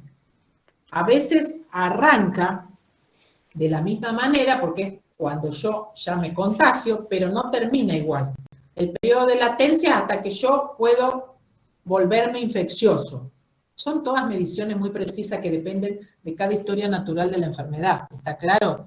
En cambio, el periodo de incubación es hasta que aparecen los primeros signos y síntomas. Ustedes tienen el concepto ahí. Latencia es desde que yo, repito, entre el agente causal hasta que yo me vuelvo infeccioso. Es un periodo latente. Quiere decir que en ese periodo yo no estaría contagiando. Depende de cada tipo de enfermedad, tienen latencias cortas, largas, ya es todo un mundo eso. Pero por lo menos ustedes sepan que existe un periodo de latencia, que existe un periodo de incubación, que existe la figura de portador, ¿sí? Entonces traten de tener conceptos claros en eso.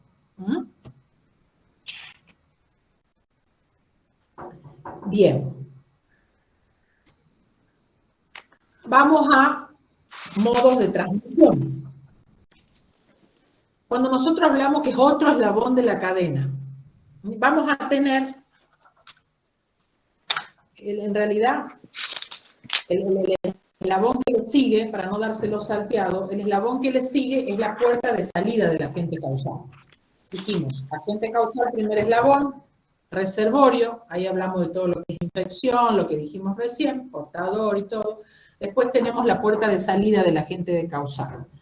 La puerta de salida del agente causal es la que hace desde el reservorio al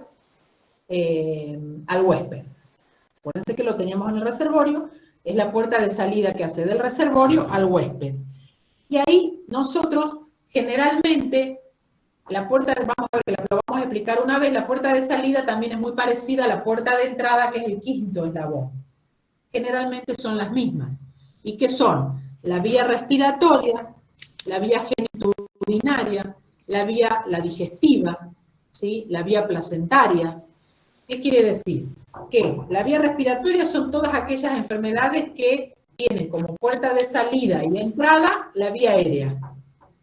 Ya sea porque la respiro o porque una tos o las gotitas que salen de una tos o el estornudo, toco, por ejemplo, la llevo a la boca o a la nariz y entra.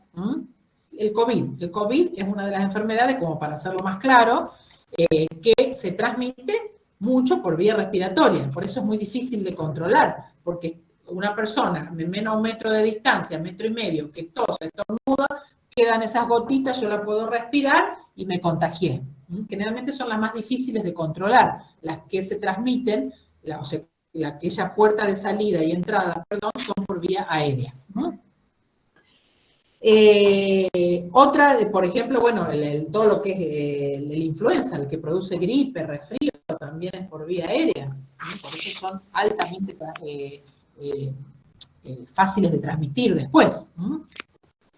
Después tenemos la genitourinaria, que tiene que ver justamente por la puerta de salida y entrada, es por la vía genital o urinaria, como es el VIH-Sida, es una enfermedad de inmunodeficiencia, las enfermedades de transmisión sexual, la puerta de entrada y salida es a través de la vía sexual, ¿se entiende? La sífilis, la gonorrea, todo lo que tiene que ver con enfermedades de transmisión sexual, son la puerta de salida y de entrada también, o sea, sale de un huésped, en este caso sería del huésped, porque es la persona la que tiene el VIH-Sida, y en una relación sexual tiene la misma puerta de entrada en el otro huésped, ¿se entiende? Bien. Después tenemos por vía digestiva. Por ejemplo, ¿cuál sería por vía digestiva? Porque yo un alimento mal lavado, lo ingiero, estaba por ejemplo, que esté contaminado o que haya sido el reservorio de algún agente causal, está mal lavado, yo lo ingiero y produce en mí una enfermedad. O sea que la puerta de entrada fue la vía digestiva. O por la defecación que produce, por ejemplo, algún animal produce una defecación en el cual yo ingiero, aunque suena cochino, ingiero ese alimento que está contaminado por alguna defecación que haya hecho algún animal, o el agua que haya tenido una defecación y entra por la vía digestiva. Por ejemplo, la hepatitis es muy común que nos contagiemos por vía digestiva, porque entra por la boca. el cólera. Gente que ha tomado agua contaminada y se transmite la enfermedad. Es la puerta de entrada, ¿se entiende? ¿No? Después la piel. Es muy común, por ejemplo, si yo estoy descalzo, por ejemplo, en los natatorios, y estoy en el baño o en la pileta distinta, y me puedo contagiar de muchos hongos o muchas micosis por la piel, entran por contacto directo con el microorganismo a través de la piel. O tomo contacto con alguien que tenga alguna lesión y a mí me contagio por contacto directo, ¿sí? Por ejemplo, algo muy común, que ustedes lo van a conocer, el Chagas. ¿Qué hace? La vinchuca. En realidad, no es que la vinchuca me pica, la vinchuca defeca sobre la zona del ojo, por ejemplo, yo me rasco y eso automáticamente entra por la piel, el agente causal. ¿Se entiende? Entonces, se transmite la puerta de entrada en el huésped, que yo sería el huésped, fue la piel para la enfermedad de Chagas. ¿Se entiende? Sí, profe. ¿Sí? Bien. Y después por la vía placentaria, que es aquella enfermedad de transmisión vertical que se llama, que es la que la madre le transmite al bebé, al feto que está obviamente en la panza de la mamá a través de la placenta. Hay algunas enfermedades que se pueden transmitir. Generalmente, repito, estas puertas de entrada y de salida suelen ser las mismas cuando vean la cadena epidemiológica. Después vamos a tener los modos de transmisión. El modo de transmisión, vamos a ver, es la forma, la modalidad que tiene el agente causal de transmitirse de ese reservorio al huésped. Es el modo, repito. No es la puerta de entrada y salida. Hay que hacer la diferencia y la distinción entre eso. Una cosa es la puerta de entrada y salida y otra es la forma en que lo hace. Cuando yo hablo del modo de transmisión, hablo de eso, de la forma. Puede ser indirecto. Y ahí vamos a tener como dos grandes bloques, como dijo la compañera, es el modo directo y el indirecto. El modo directo generalmente es el modo de transmisión directo es aquel que se produce de persona a persona. Y ahí puede ser, por ejemplo, el que se produce del COVID, de la vía respiratoria, es decir, una persona que tosió contagia a una persona que está ahí, que justo estaba en ese momento y se contagió por la tos o el estornudo, o por una relación sexual también. Exacto, como dijimos, el VIH, las enfermedades de transmisión sexual, fue a través de un modo directo, un modo de transmisión directo de la gente. O por algún contacto de fluido, por ejemplo, una persona que esté infectada y la otra persona quiere ayudar a la que está, por ejemplo, que se haya cortado en un accidente, al tener contacto con la sangre, también es un contagio de persona a persona. Perfecto. ¿Sí? Pero siempre es directo, ¿sí? El modo, la forma, de persona a persona. A veces por esas gotitas que hay cuando uno estornuda, o después por una relación, por algo de transmisión sexual, por algún líquido, algún fluido, como la sangre, o algún fluido que salga de una persona y toque la otra persona y se produzca justo ahí la transmisión de algún agente causal, ¿sí? ¿Se entiende la transmisión directa? Sí. Bien. Y la indirecta, ahí tenemos varias formas, el modo de transmisión indirecto. Por un lado, tenemos a través de vehículos que se llama vehículos de transmisión o fómites. También tenemos por intermedio de un vector. También tenemos a través del aire. O sea, siempre es indirecto, que es lo contrario a lo de persona a persona. ¿Cómo sería mediante vehículos de transmisión? Por ejemplo, que algún animal puede llevar en sus patitas algún tipo de agente causal. ¿Está? Ese sería, por ejemplo, más que todo ahí podríamos hablar cuando lo llevan las patitas por un vector. Imagínense una mosca, que estoy inventando, que ande volando y que en sus patitas tenga algún agente causal, algún microorganismo, y que se asienta sobre y le transmite. Eso sería por intermedio de un vector. Esa sería una transmisión mecánica que se llama. Después tenemos una transmisión por vector biológica. ¿Qué significa? Que el vector, el animal, él tiene la enfermedad, él está infectado. Por ejemplo, el dengue. Y cuando me pica ese mosquito, me transmite la enfermedad, porque me transmite el agente causal. La diferencia entre una transmisión, un modo de transmisión indirecto por vector, es que en el mecánico el vector no está infectado, simplemente lo lleva en las patitas o en alguna parte del cuerpo, o sea, simplemente lo transporta al agente causal, por eso se dice que es mecánico. En cambio, cuando es biológico, el vector está infectado, es decir, que él está enfermo, él tiene el agente causal y está contagiado de ese agente causal. Un ejemplo es el dengue. ¿Está claro? Sí.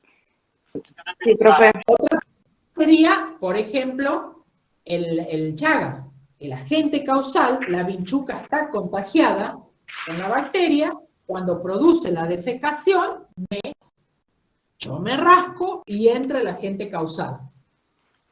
¿Se entiende? O sea, no confundan, repito, puerta de salida y entrada con modo de transmisión. El Chagas es una enfermedad en el que el modo de transmisión es indirecto, por vector, y dentro de vector es biológico, porque la vinchuca estaba contagiada de la bacteria. Ahora, si yo digo, ¿cuál fue la puerta de entrada del agente causal? ¿Qué me van a decir? ¿Cuál fue la puerta de entrada? Rascarse. O sea, la Piel. La herida que se hace. La piel. Exacto. ¿Se entiende? La diferencia entre puerta de entrada y modo de transmisión. El modo de transmisión es indirecto, por vector, y dentro de por vector, biológico. Que implica que el animal, el vector, estaba contagiado. Puede ser indirecto, por vector y mecánico, y ahí el animal no está contagiado, pero me lo transmitió porque lo llevaba su cuerpo por las patitas, ¿se entiende? ¿Está? Como que lo transporta nada más al... Exacto, lo transporta. No está contagiado. Bien. Y después puede ser el modo indirecto, como dijimos el primero, por vehículos de transmisión, que es, por ejemplo, cuando hay una fuente de infección que está el agua con la presencia de algún agente causal y yo la tomo. El agua sería un vehículo de transmisión. ¿Se entiende? O, por ejemplo, yo tomo, como yo digo, a un juguete o toco una manija que está contaminada con algo, y de ahí el agente causal entra a mi cuerpo. Ahí habría un vehículo de transmisión. O sea, generalmente hay algún intermediario. Siempre en el modo de transmisión indirecto hay un intermediario, por eso es indirecto. En este caso es algún objeto que está contaminado, que actúa de fuente de infección. Cuando es un animal es por vector. Van viendo la diferencia, pero todo es indirecto. ¿Sí? Sí. O sea, siempre que hablamos de vehículos, nos referimos a un objeto que está contaminado, profe. Exacto. Hablamos de vectores de animales que lo pueden transportar o portar. Exacto, perfecto, Virginia. ¿Está? Y después tenemos como la otra parte de transmisión indirecta por el aire. Por el aire, sí. Por ejemplo, en el caso del COVID, que primero era de persona a persona y después ya estaba el virus circulando en el aire. Puede tener una doble forma, directo y también o indirecto, sí. La mayoría en el COVID lo que más abunda es el directo. ¿tá? Pero puede tener la otra forma, ¿sí? Y tiene que ver con esto, con estas gotitas a veces de suspensión o estos aerosoles que puede haber en el aire. Muchas veces hay en el suelo también, hay muchos hongos que quedan en las alfombras, estas esporas, ¿sí? Que quedan suspendidas y se pueden contagiar. Entonces son también modos de transmisión indirectos. ¿Está claro? Eso sería a través del polvo que existe en una alfombra o en el piso. Entonces, puede estar en el aire, en el piso, o estas gotitas dando vueltas. ¿Se entiende entonces los modos de transmisión? Repito, sí. Directo, de persona a persona, y dentro de eso hay un abanico que puede ser a través de las secreciones de una persona, de los estornudos, de la tos de una persona, de las secreciones ya sea a través de la vía de transmisión sexual, de las secreciones de alguna lágrima, de alguna herida, de algún componente sanguíneo, ¿se entiende? Pero siempre es de persona a persona, o el indirecto, el modo de transmisión indirecto, donde siempre hay un intermediario.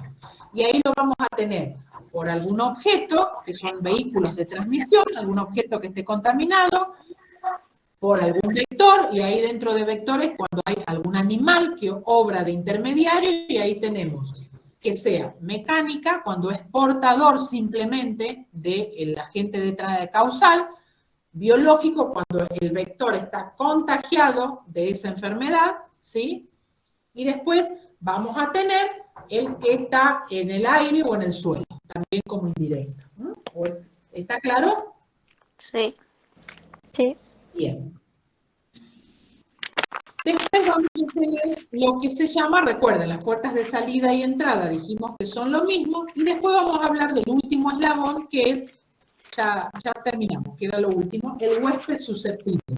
Es el último eslabón, el sexto eslabón dentro de esta cadena de infección.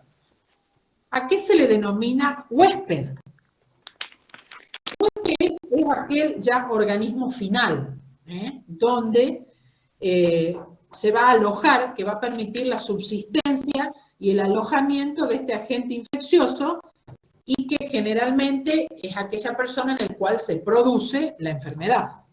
Ese es el huésped susceptible, ¿sí?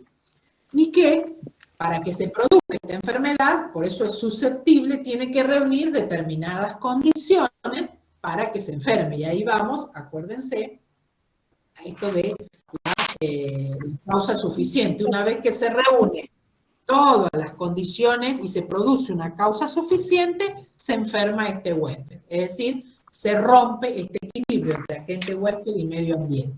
Y paso a enfermar. ¿Está claro? Una consulta. El huésped es ese destino final ya, es el eslabón final, que en determinadas circunstancias aloja a este agente causal y con todas las otras condiciones se reúnen y se produce la enfermedad. ¿Alguien dijo algo?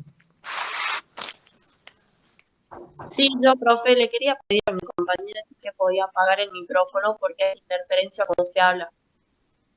Ah, no sé quién lo tiene prendido. Virginia, creo. Ahí está. Bueno, cuando quieran hablar, prendan y hablan. A mí me gusta que participen, ¿sí? Bien. Y ahí vamos a ver que cuando hablamos de huésped, ustedes van a tener la definición de infección. ¿A qué se llama infección? La infección, pregunta de examen, es la entrada, desarrollo y multiplicación de un agente infeccioso dentro de una persona, dentro del organismo. A eso es la infección. Es la entrada. La infección es la entrada, desarrollo y multiplicación de ese agente infeccioso en el organismo de una persona o de un animal, porque también el animal se infecta, por eso pasa a ser a veces un vector. Ahí ustedes van a tener la diferencia, la tienen escrita, quédense tranquilas, lo que ya mencionamos recién, la diferencia entre contaminación e infección. En la contaminación es la presencia nomás. En cambio, en la infección, el agente causal entró, se multiplicó y se desarrolló dentro de un organismo. ¿Está? Un ejemplo muy claro, después ustedes van a encontrar que está el término infestación. Infestación. Ustedes lo tienen también en el apunte, que es el desarrollo sobre el cuerpo de determinados agentes patógenos. Una cosa es que algo esté contaminado, es decir, la sola presencia de algo sobre alguna superficie, y otra cosa es que ya ese agente se desarrolle ahí. Cuando se desarrolla, yo hablo de infestación. Hay agentes causales que tienen una gran potencial de infestación. Por ejemplo, los piojos. Los piojos los tengo y se desarrollan en mi cabeza también. ¿Se entiende? No es únicamente que yo esté contaminada de piojos, sino que también el piojo tiene un gran poder de infestación. Cuando yo hablo de infestación es que se está pudiendo también desarrollar. ¿Sí? ¿Está claro? Igual después cuando lo relean se les van a quedar más claros los conceptos. Yo sé que es mucha información. Lo tienen escrito, quédense tranquilos. Yo les voy a pasar el material y lo tienen escrito. También van a leer el término que dice patogenicidad. ¿Cuándo hablo yo de patogenicidad? La patogenicidad es una capacidad que tiene ese agente infeccioso de producir la enfermedad dentro de ese huésped. Es decir, hay virus o bacterias altamente patógenas. ¿Qué quiere decir eso? Que una vez que el virus o la bacteria o el microorganismo entró, infectó al huésped, es muy probable que lo enferme. ¿Está claro? Son altamente patógenos. Y ustedes ahí van a ver en el texto que tienen ejemplos de determinadas enfermedades donde el agente causal es altamente patógeno y otras donde no es altamente patógenos. Ahí ustedes tienen. Por ejemplo, les dice, los virus del resfrío, generalmente es muy probable que cuando entró me produzca el resfrío. Es muy difícil que yo zafe, que diga, no, tiene poca patogenicidad.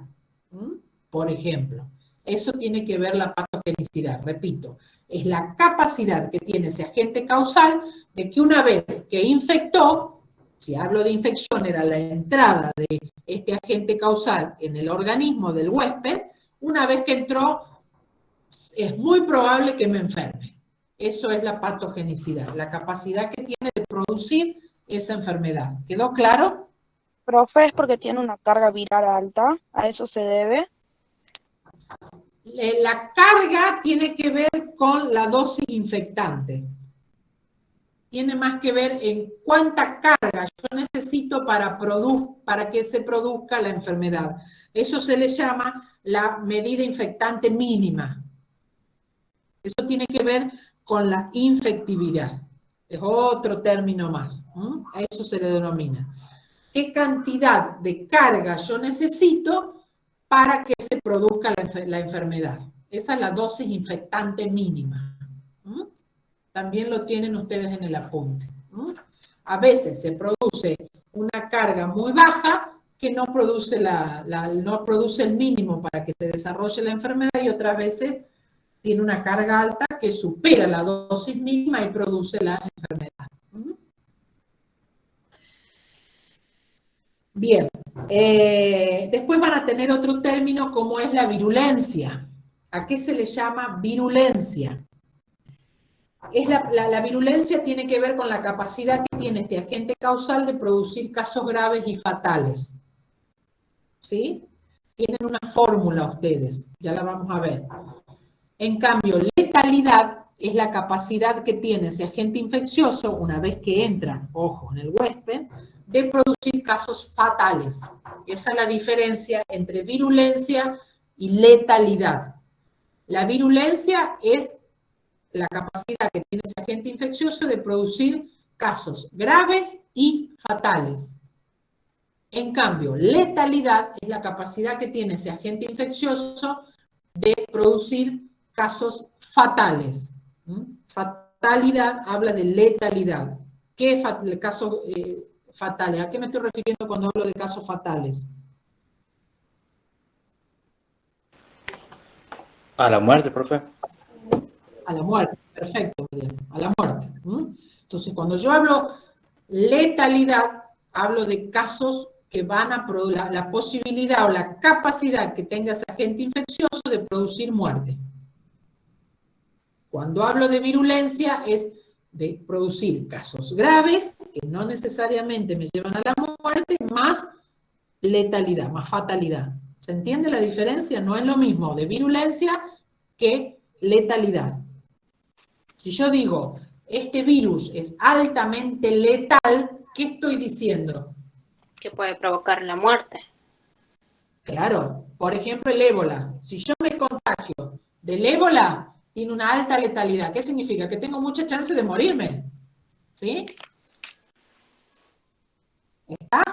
Si yo digo el virus del COVID y tiene una virulencia alta, ¿qué significa? Que tiene una capacidad de producir casos graves y letales, por ejemplo.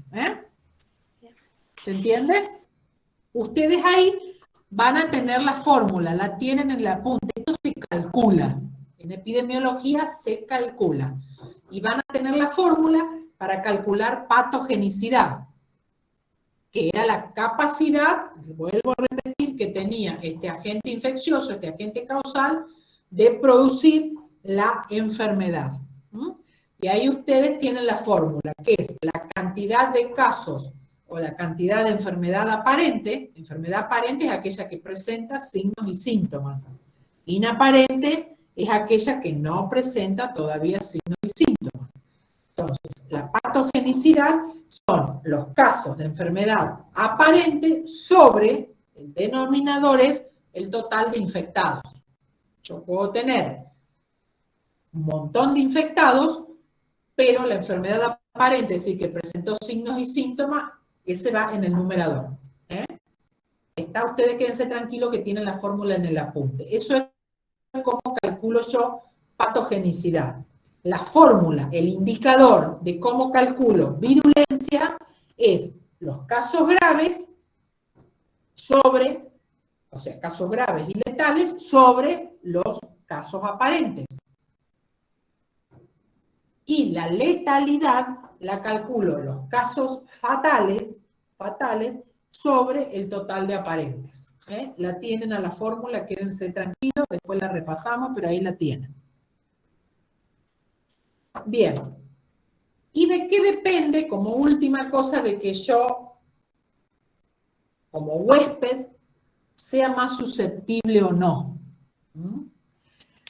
Cuando uno habla de huésped, tiene que tener en cuenta, cuando yo hablo de huésped, hablo animal o ser humano, que es dijimos, el destino final, el que se va a infectar, donde entra, al final, el agente de transmisión, el agente causal. Ahí tiene que ver mucho ciertos aspectos en el huésped que yo tengo que considerar. Por ejemplo, la piel. Si tengo la piel sana o enferma, porque acuérdense que la piel era puerta de entrada y salida. Entonces, el estado de la piel y de mis mucosas puede influir en que yo me enferme o no, sea un huésped susceptible o no. ¿Está claro? Cómo los reflejos se llaman a este reflejo de la tos y estornudo. En un adulto mayor, el reflejo de tos y estornudo están mucho más disminuidos, sobre todo el de la tos. Entonces eso va a influir en que la susceptibilidad que tenga ese paciente o no. Los mecanismos de defensa, el estado inmunológico que pueda tener esa persona.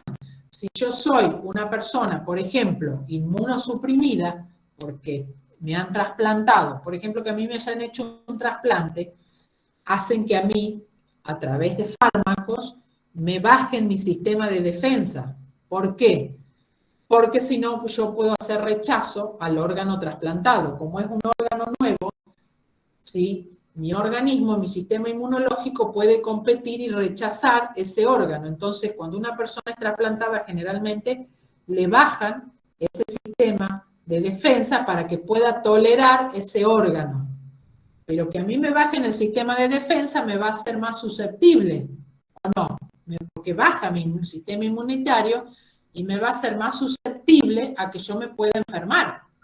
O sea, la susceptibilidad habla de esta capacidad que yo pueda tener elevada o descendida de poder contraer alguna enfermedad.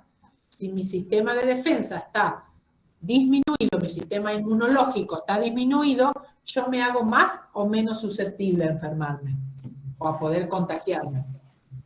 Más susceptible. Más susceptible. Claro. ¿Sí? ¿Se entiende?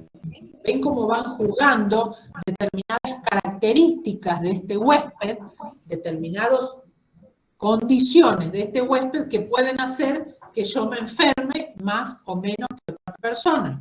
¿Está? La edad es otra característica. No es lo mismo tener 5 años, 2 años, 20 años, 40 años, 80 años para determinadas enfermedades o determinados eventos en salud. ¿Sí?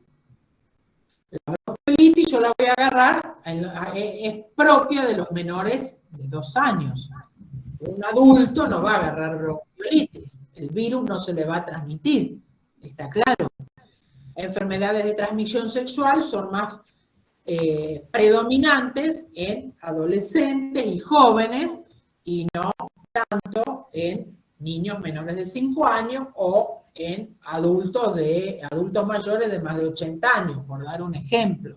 ¿Se entiende? Entonces, la edad también es una característica que yo debo evaluar o tener en cuenta cuando yo hablo de huésped.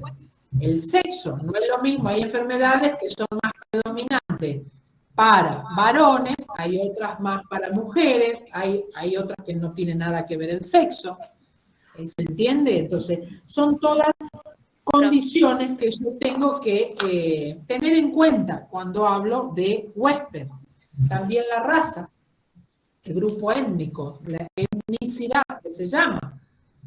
Hay enfermedades que son más propensas determinadas razas que en otras. Bueno, así ustedes van a tener... Sí. Cuando usted dijo susceptible de huésped, susceptible, habló sobre causas suficientes. Todas estas las que nos están nombrando vendrían a ser causas suficientes.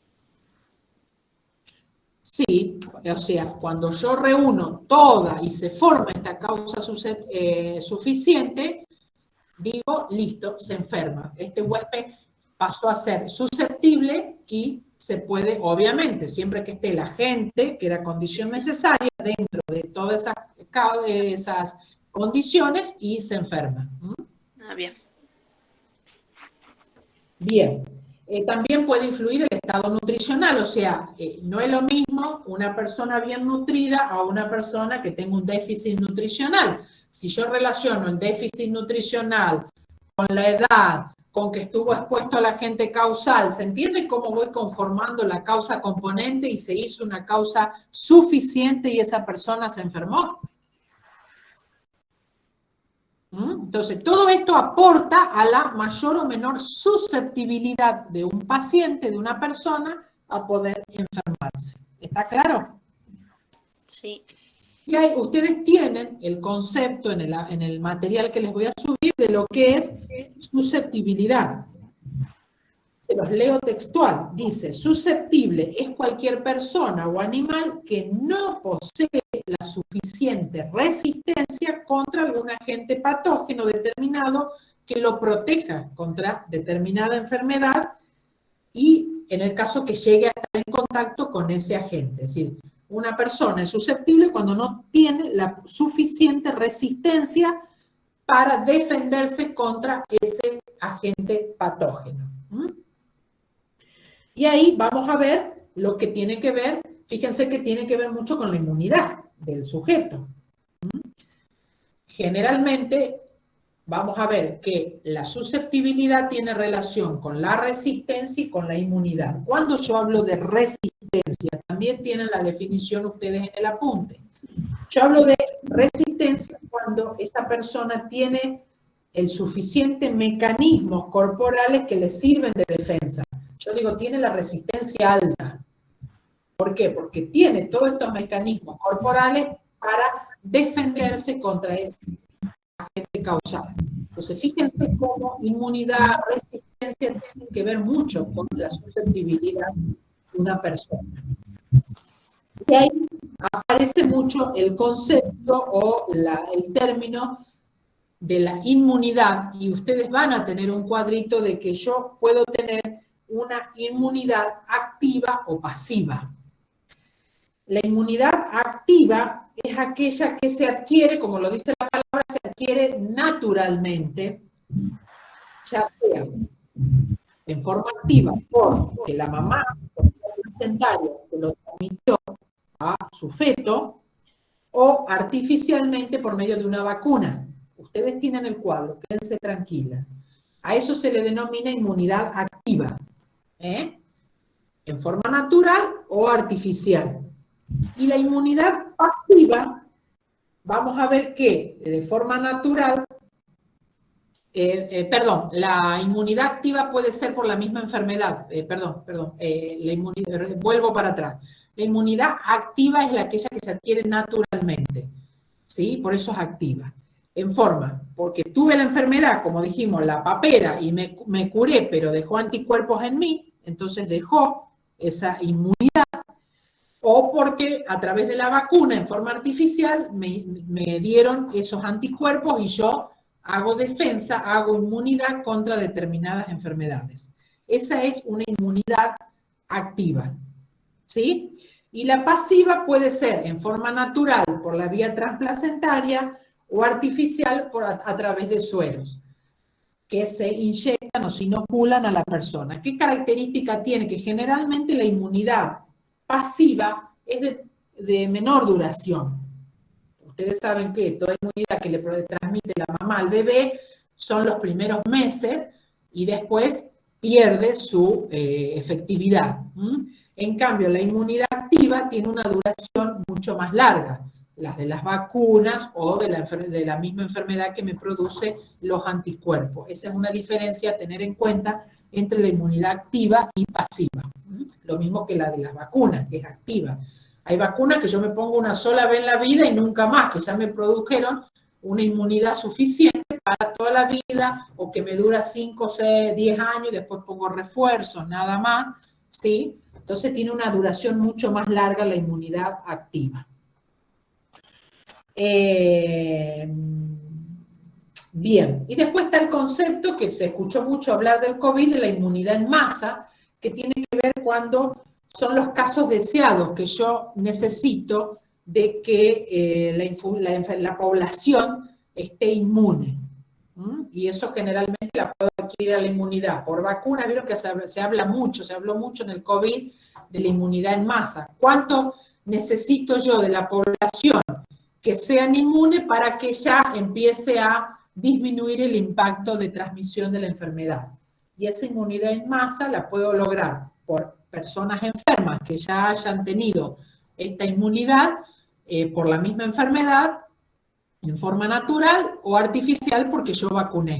Esto lo pueden relacionar mucho, se escuchó mucho en el COVID. Se los planteo como para que lo puedan relacionar.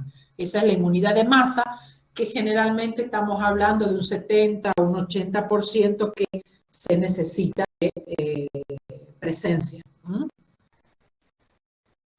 ¿Está más o menos? Ahí yo con eso cerraría los 6 eslabones de la cadena. Repito, primer eslabón agente causal, segundo eslabón reservorio, tercer eslabón puerta de salida del agente, cuarto eslabón el modo de transmisión, recuerden, directo o indirecto, con todas las clasificaciones. Quinto eslabón es la puerta de al huésped, y el sexto eslabón el huésped susceptible. Si el huésped no es susceptible, nunca se va a enfermar. ¿Está claro? Puede estar en riesgo, puede estar expuesto, pero la mayor susceptibilidad hace que se pueda armar esta causa suficiente y se enferme. ¿Está claro? Todo eso es cadena de infección o cadena epidemiológica. Bien. Quedó claro. Bien, es largo, son varias hojitas, yo ya cierro con ustedes y se los subo para que después lo puedan ir leyendo y lo puedan fijar a estos contenidos. Igual léanlo, todo lo que yo les hablé lo tienen por escrito, quédense tranquilos. Cualquier duda me lo van a plantear la clase que viene. Veo que no están utilizando el foro, utilícenlo porque el foro puede ver los otros compañeros y sacarte dudas.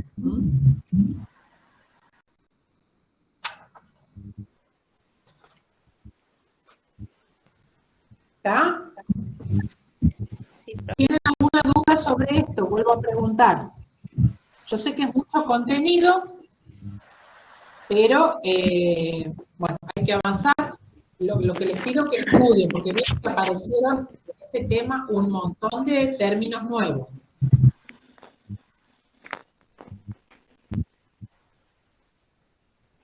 De mi parte, no, profe. Solo faltaría leer el material para terminar de afianzar y ya estaría. Bien, bien, pero vieron que hay mucho vocabulario técnico nuevo, entonces vayan incorporándolo, como dice la compañera Luz, tienen que leerlo, tienen que fijarlo, tienen que relacionarlo, ¿sí?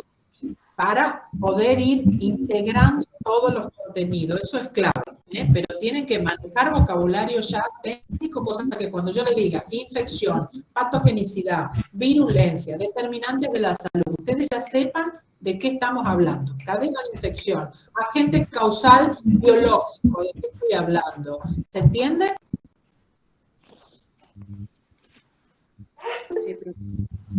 Sí. La fecha del primer parcial va a ser próximo. Vayan estudiando, van a tener un trabajo práctico de esto. La idea es que tengan un trabajo práctico con nota para la promoción, ¿sí? Así que vayan estudiando, van a tener un trabajo práctico, van a tener una autoevaluación para que ustedes puedan evaluar los contenidos antes del parcial y luego el parcial. Así que con esto estaríamos terminando ya para estar en condiciones de tomar un primer parcial, ¿sí? No le quiero unir muchas más unidades para que no se le hagan parciales muy largos. Yo prefiero, me parece, tomarle parciales así, cada 2 unidades son 6 unidades, tomarle parciales más cortos para que los contenidos sean menos que juntar muchos temas.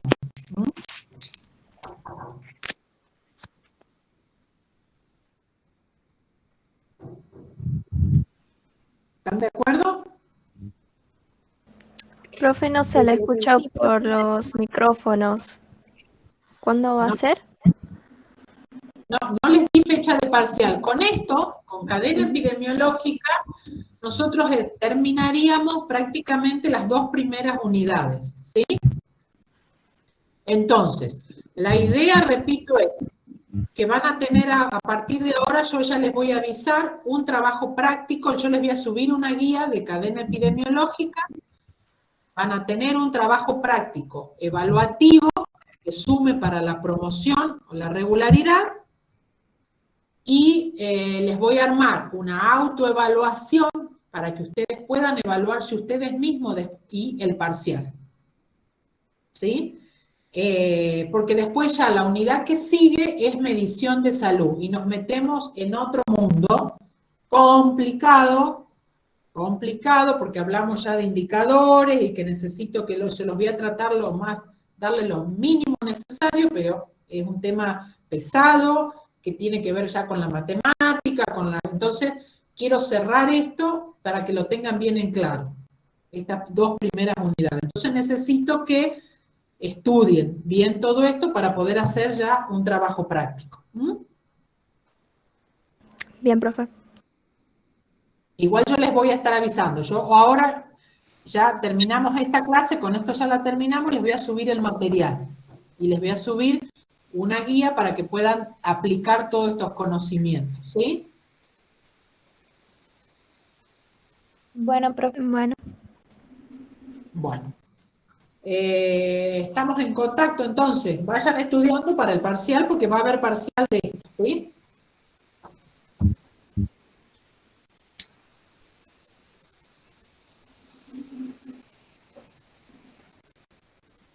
Nos vemos. Bien, Bien, profe, profe, gracias. Chao, profe.